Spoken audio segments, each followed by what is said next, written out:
Horoscope for November 2012 for Cancers. Cancer.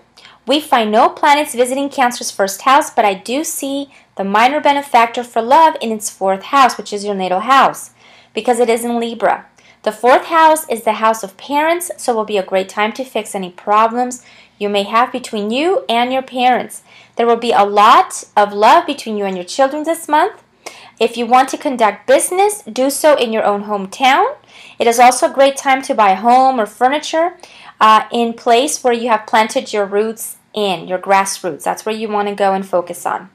About a month ago, Saturn entered your fifth house, and it will remain there for 2 more years.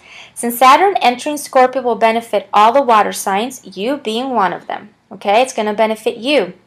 Even though Saturn forces one to make changes in their life, when it is the same sign as you are, or the same type of sign, in this case water, it will favor you instead of hinder you.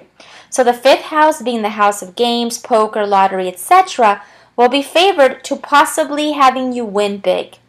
You will also have an amazing relationship with your children, and in matters of love, you will have more than you possibly would want or have bargained for. The sixth house, which is the house of work, there's a conjunction between Mercury and Mars, bringing lots of energy to convince anyone in whichever endeavors you want to take as far as business you want to start in. So Cancerians, you have 2 months, November and December, to convince those around you to support your new business endeavors.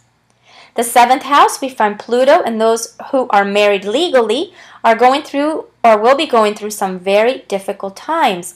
So since we find Pluto in Capricorn completely being opposed to Cancer, it creates a very negative situation, affecting greatly your married relationship. The only difference is that it's accompanied by the Wheel of Fortune, which is going to lead to a lighter transit between these next 2 months.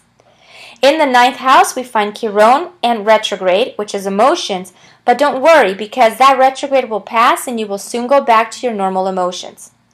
The 12th house, we have the black moon, which means a lot of frustration, but that's coming from your previous lives, from your soul. It has nothing to do with your current life now. So don't feel frustrated or incompetent because you have Jupiter also in this house. We also find a full moon in the 12th house, and when we find a full moon in the 12th house, it means infidelity, Cancerians. So you either have cheated or you will cheat this month.